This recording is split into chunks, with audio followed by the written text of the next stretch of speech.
Hi, everybody. Dr. B here. I interview the great Dr. Michelle Campbell from Middlesex College, provide some great insight and great value about her history, her career, and where she's doing today. I hope you enjoy the episode. Hi, Dr. B here. Are you struggling to get rid of stubborn fat but don't want to have plastic surgery? 111 Spa and Aesthetics non-invasive slimming massage can help you get the body you always wanted. 111 Spa and Aesthetics can also help you when it comes to cellulite treatments and body contouring massage. 111 Spa and Aesthetics offers a full range of skincare services, including facials, acne, scar treatments, skin tightening, microdermabrasion, and more. 111 Spa and Aesthetics are trained professionals with extensive skincare experience and utilize only the best equipment possible. For more information, please visit their website at www.111aesthetics.com. That's 1-O-N-E-11 Leven Spa-Aesthetics.com, located at 10 East Moonachie Road in Hackensack, New Jersey, 07601. And to make an appointment, don't miss out, 201-520-1777, 201-520-1777, 111 Spa and Aesthetics.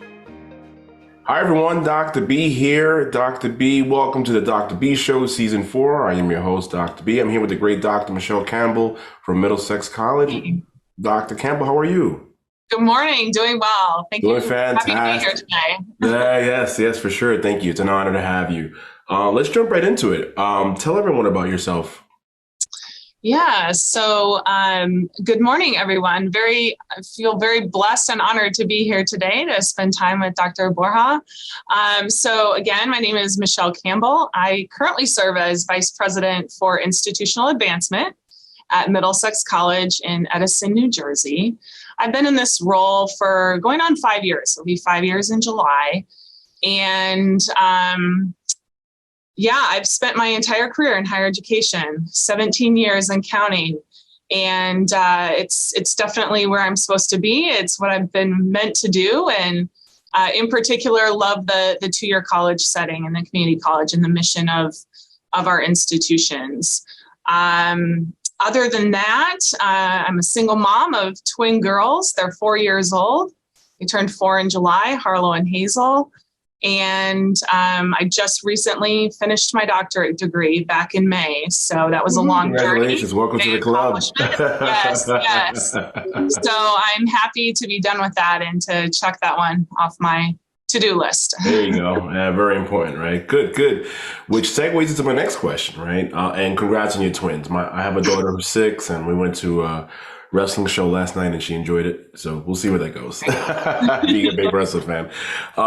So I'm big on education. You mentioned your doctorate. You also got your BA in mass communication, PR. Also, you have organization communication, master's, and of course, a doctorate from Northeastern University. So how has all those experiences helped you or mold you into the person you are today? Sure. Yeah. I mean, I always knew I wanted to go to college. I didn't necessarily know what I wanted to go for. The reason I sort of ended up at Minnesota State University was primarily because I was a competitive swimmer my whole childhood, and I wanted to swim in college. And so that's the place I was recruited to, and swam as a college athlete for 4 years. And so trying to think about, what am I going to major in and whatnot? I've always been good with the written word. So it's something I've always enjoyed, writing and reading. And so mass communications was a good fit, public relations, journalism. After my undergrad, I took a year off and I worked for a year because I wanted to go overseas and I wanted to have that overseas experience that I had hoped to have in my undergrad, but couldn't for various reasons, finances and whatnot. And so I knew I had to make a plan to do that on my own if that's something I wanted. And so I ended up getting accepted to the University of Waikato's management school and got my master's degree in organizational communication and management. that experience was an incredible experience, not just because of, getting a master's degree in a different country and what that experience was, but really the difference in culture and just living abroad and whatnot was such a rich and enlightening experience for me, one that I will cherish forever. And then I was sort of done. I was like, I'm done. Why would I get a doctorate? I mean, I don't want to be a professor. I'm not doing that. And so I took, it was probably 7 years before I got to a point where I thought, you know what, I actually really want to make a career of this. I want to work in higher ed. And I never want someone to tell me that, I can't go any farther because I don't have the right education. And so I didn't want to hit a ceiling. I wanted, my goals and my trajectory to be my choice. And so I knew that I had to pursue a doctorate. And that's when I found the Northeastern program. And I started that program in 2016. And by then I had really known that I wanted to focus on higher education administration. And so that's sort of why I chose that concentration. Love it. Love it. Love it. Love it. Especially you and I are very similar at the doctoral level. I took some time off, probably maybe the same, maybe not. I got the doctorate, similar reasons. Didn't want to hit a glass ceiling where I was at the time, or just in general, and also wanted the flexibility if I wanted to get into faculty or not. At least just having that piece of paper allowed me to write a blank check or wherever I wanted to be, right? So that's great points, great synergies there. So I'm also a big fan of volunteerism, and I noted in my book, Networking Way to Success, ching ching. I see you are the chair of the Women's Network New Jersey and advisory board member for Ithaca College. How did that both volunteer opportunities came about? Yeah, so I mean, volunteerism is something that I'm very passionate about and that means a lot to me.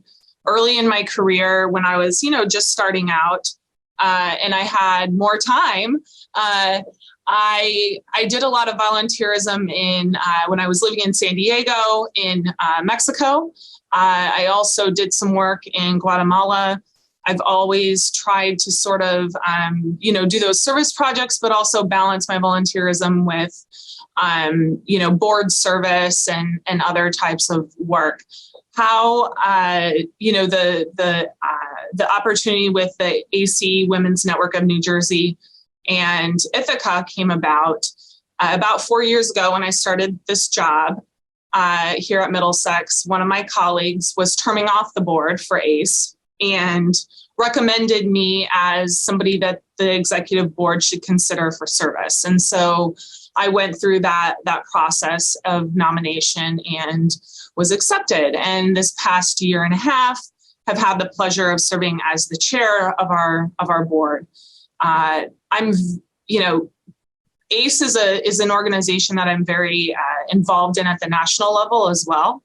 And here in New Jersey, I find it to be such an important network because it really focuses on creating a strong network and developing a strong pipeline of diverse women in our own state, working in higher education in 2 years, 4 years, private, public, and really providing women with the support they need to continue to move up the ladder and to have the support that they need professionally, but also personally as they take their career journeys.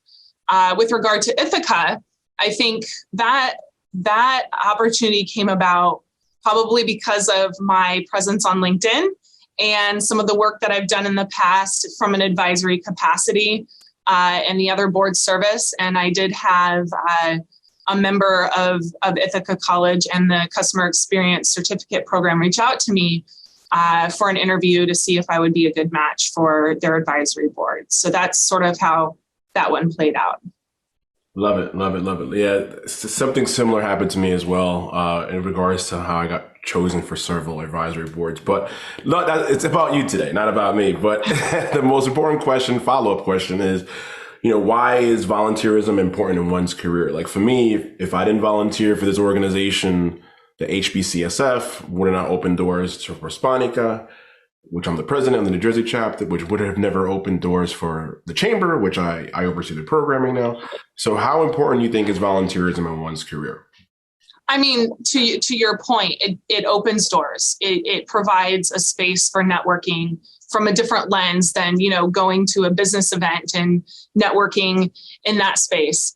I also think I truly believe in giving back and being part of a community beyond just, what you do 9 to 5 or whatnot. And so for me, volunteerism is me integrating within whatever community I've chosen to live in and spend my time in and work in.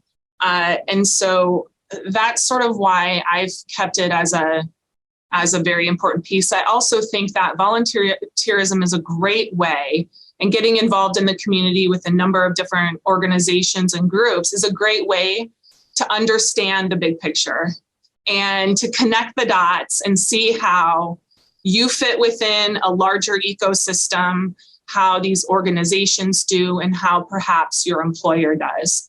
And how can you build bridges and coalitions between all of those groups. And so volunteerism is definitely something that I take very seriously and I truly enjoy. I like spending my time doing, that kind of work. Love it. Love it. I think you and I are very similar from that capacity as well, right? So speaking of higher ed, you're currently the VP of Institutional Advancement at Middlesex College. Before I get into, a little bit more about our conversation further, did the vertical choose you, or did you always say, hey, look, I woke up one day and higher ed is where to go? I know you kind of alluded to this earlier. Can you kind of expand on that a little bit? Yeah, I think it was a little of both, but I think, it was definitely a little bit of both. Early in my career, I sort of fell into higher education in that, back in the 90s and early 2000s, no one says, I'm going to college because I'm going to be a higher ed administrator.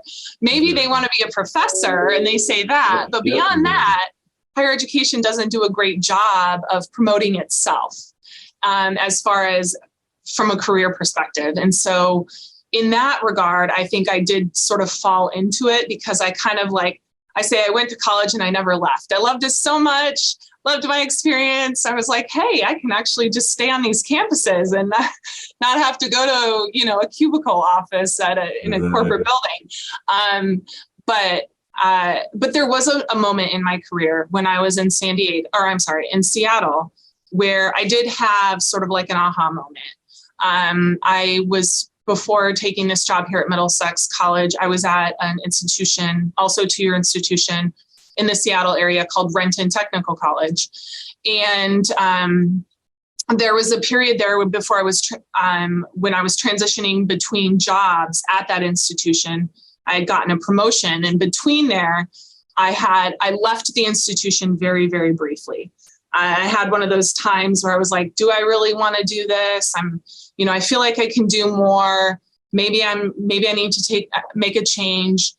And I realized in that process that it wasn't a good decision, that it was a mistake. And luckily, my boss at the time had, wanted me to come back and lead this new division that he had formed. And when I chose to do that, I really had said that I had sort of had one of those moments where I was like, this is what I'm meant to do. And if this is what I'm committing to, and it is, then I'm going to commit. I'm all in.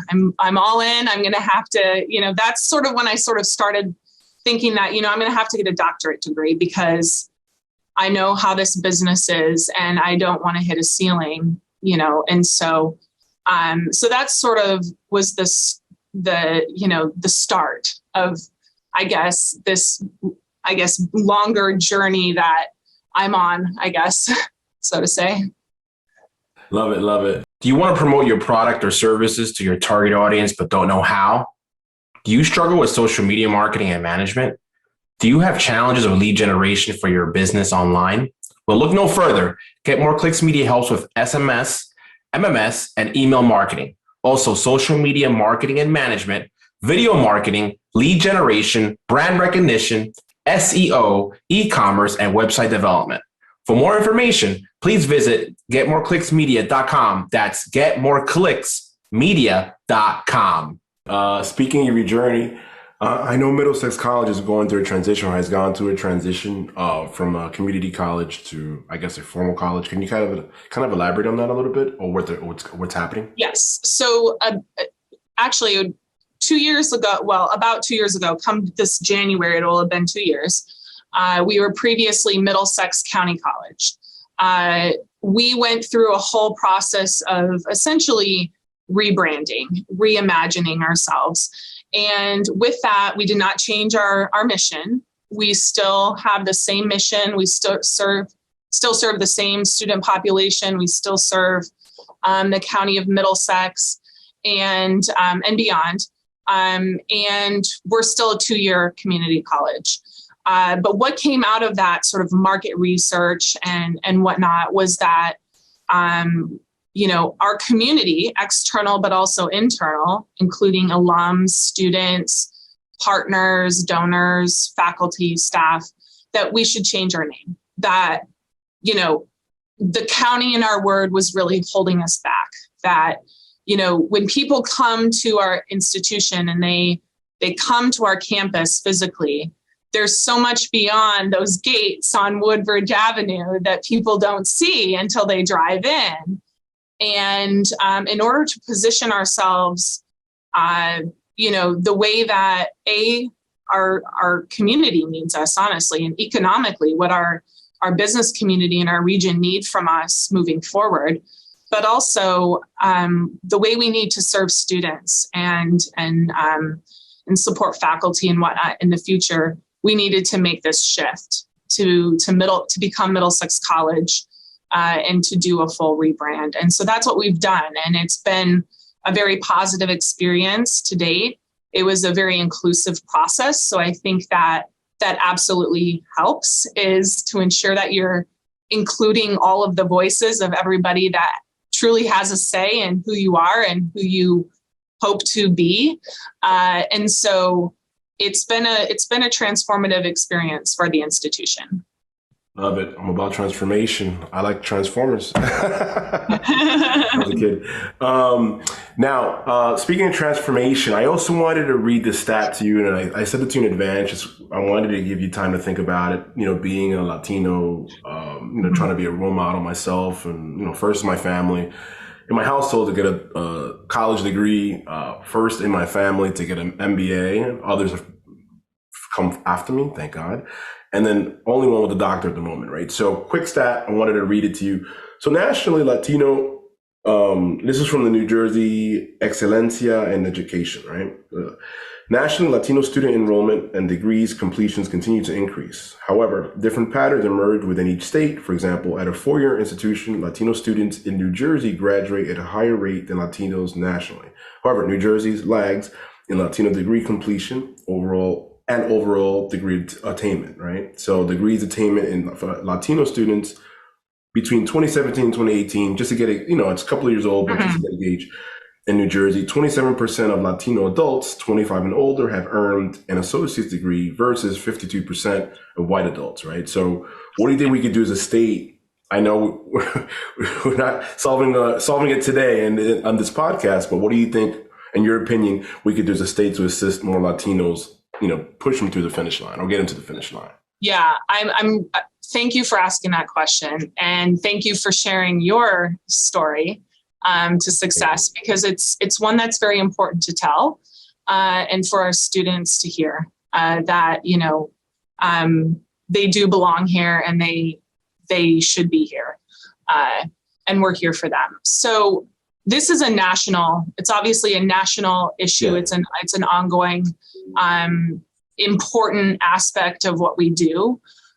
We know that there are equity gaps nationally in community colleges, but that also that includes Middlesex College, and we are a Hispanic serving institution. We're a designated HSI by the federal government. 36% of our students identify as Hispanic, and 73% of our student body identifies as Black, Indigenous, or person of color. So we have a moral obligation and responsibility to ensure that we're meeting the needs of our community and of our students. And we live in one of the most diverse counties in the nation as well. Higher education does not make it easy for somebody who isn't, experienced in navigating the process. It's very difficult. And even for those who come from a family where education, higher education, has been present, it's still difficult. It's still incredibly challenging. Filling out the FAFSA, all of the things you have to do just to get to day one. And so that's part of it. We have to do a better job as a sector, and also here at Middlesex, of simplifying the process for students. We have to meet students where they are, and students come to us from very different places and from very different perspectives. And we have to ensure that the frontline staff that are serving them and our faculty reflect the same perspectives and lenses of our students and their families. We also need to do a better job, and it's something that we've made some inroads in at Middlesex, and a lot of institutions across the country have, is beefing up our support. We definitely learned in COVID that students, we were kind of, we thought we had great supports until a global pandemic hit. And then we realized, okay, we have some work to do. And so those supports and those mechanisms that we put into place during the pandemic have not necessarily went away. Many of them we've kept, many of them we've increased, and some we're continuing to increase further, like mental health services.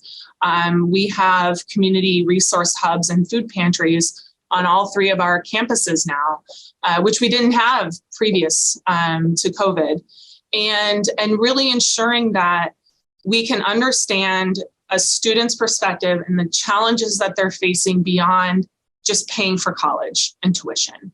So we have the Community College Opportunity Grant in the state of New Jersey, which is an incredible thing. I applaud the state and our governor for institutionalizing that and making that, really codifying that in our legislature.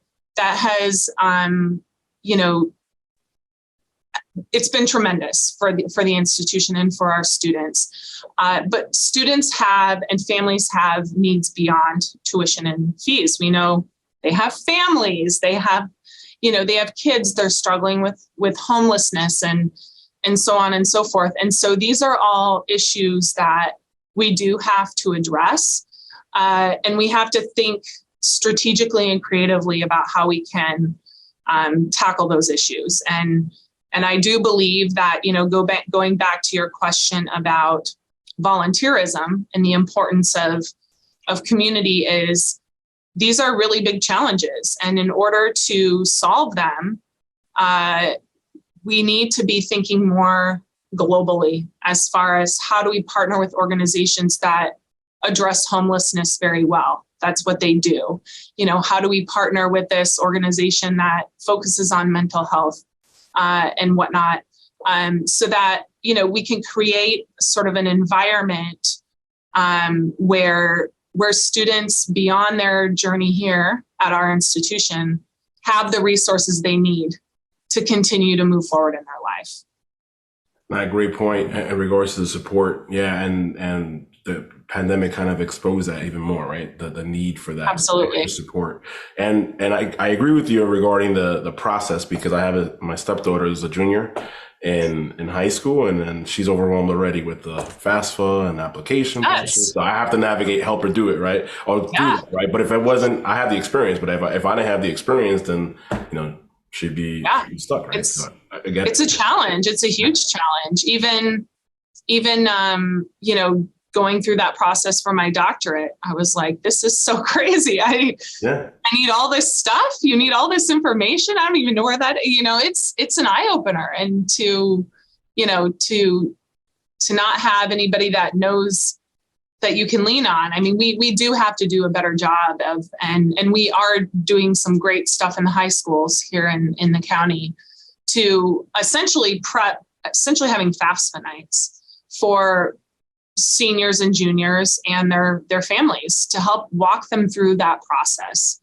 Let them know, here's a checklist of all the things you need to bring to your FAFSA, completion night, because it's very challenging. And, hopefully at some point, the federal government, which oversees FAFSA and financial aid, considers, changing their structures, which essentially are ones that we have to abide by. So that's where real change needs to occur also. At the top, right? Change flows at the top. We're winding down. Tell us about your day-to-day role at Middlesex College as a VP of Institutional Advancement. Walk us through a day, a typical day. Yeah. So, we have a very broad division, institutional advancement. It varies from, college to college. Different colleges sort of structure their advancement divisions differently. At Middlesex, it's very broad, which I love because the scope is broad. I have a fabulous team and they're really amazing at what they do. So I feel very blessed to work with a talented and diverse group of professionals that I can trust and that we have a really great relationship.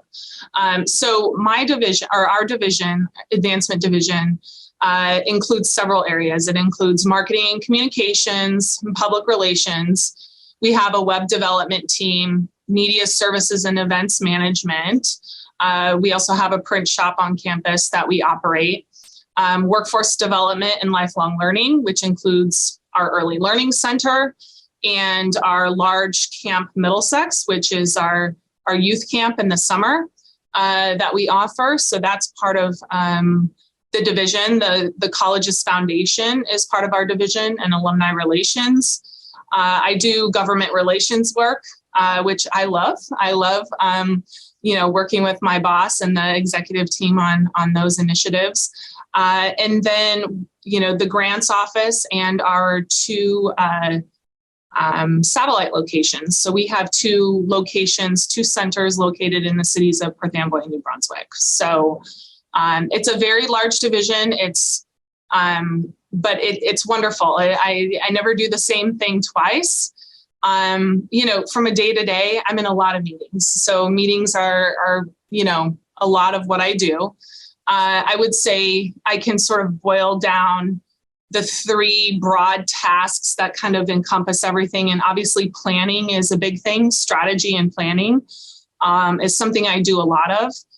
Resource allocation, ensuring that we have the financial resources and we're managing, the foundation's endowment and our operational resources and all of the grants that we have from external funders. And then community relations. So that's encompasses a lot. That could be working with business partners, school districts, our senators or our legislators and elected officials in Washington or locally with the county and whatnot. And so I sort of bucket it as those three because that's kind of like the overarching areas. Love it. Totally love it. Last question. Next to last question before we wrap up. What advice would you give someone trying to pursue a career in higher education? What should be the first thing they should do? Yeah, I think reaching out to somebody who's working in a job that you're interested in is a great way to start, establishing a relationship. I would also say, identifying an organization similar to ACE here in New Jersey, our network, and getting involved is really important. Starting to build that network and to really create a group of individuals or a person that you can really go to ask honest questions or that can help you sort of map out your career pathway. I think that's really important. That's not something I had when I started. I kind of had to figure it out. And then I would just say mentorship is really important, but that, mentorship doesn't always come in the form of one person that walks through life with you. Usually you can get mentorship from all sorts of areas. I feel like some of my staff are mentors to me in different spaces. And so mentorship is one of those things where it grows and it evolves. But I think having those connections and getting networked and connected is really important.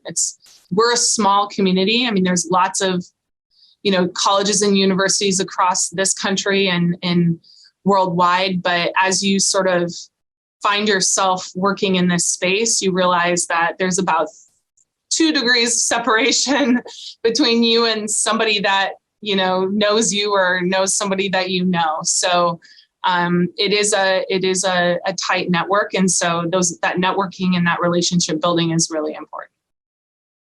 100%. Roadmap is so important, right? Because if not, you're just going to figure it out. And sometimes you do, other times you'll be lost in the shuffle, as they say, right? So I know for me, trial and error, I learned the hard way. But if I had a roadmap, it'd be a lot easier. But it's okay. It's all part of life, right? Where can people find information if they want to contact you further, or they want to find more information about Middlesex College located in Middlesex County, New Jersey? Absolutely. So our website URL to our homepage is middlesexcollege.edu. So that's a great place to get more information about our institution. We have a little chat bot. So if you have specific questions, you can ask that. I have an open door policy. If anybody wants to contact me, I'm on LinkedIn, but they can also email me. My email address is mcampbell@middlesexcc.edu. I'm always happy to connect with people and would be happy to do so. Dr. Michelle Campbell, it's been a pleasure to have you on the show. Thank you. It was an amazing Pleasure conversation. As they say, time flies when you're having fun, right? 30 minutes. It sure does. It sure does. Dr. Michelle Campbell. Thank you so much, Dr. Boha. Has the pandemic changed the way you prospect today? Do you struggle prospecting for new leads for your business? Do you have challenges and don't have a process when networking at an event, either virtually or online? Well, look no further. Borja Consulting Group's Transforming Your Way to Success online course is a solution.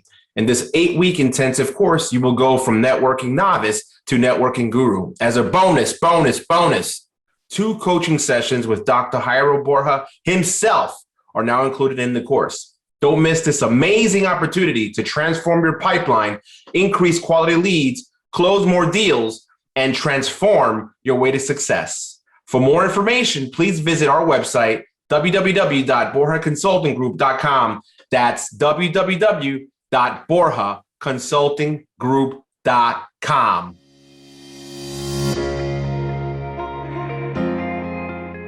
Hey everybody, this is Dr. B here. Hope you enjoyed the episode with Dr. Michelle Campbell from Middlesex College. Hopefully you was inspired to pursue a career in higher education. There's a lot of great opportunities in student development, campus life, career services, admissions, and even faculty. So hopefully the interview was great for you and hopefully you enjoyed it. See you later.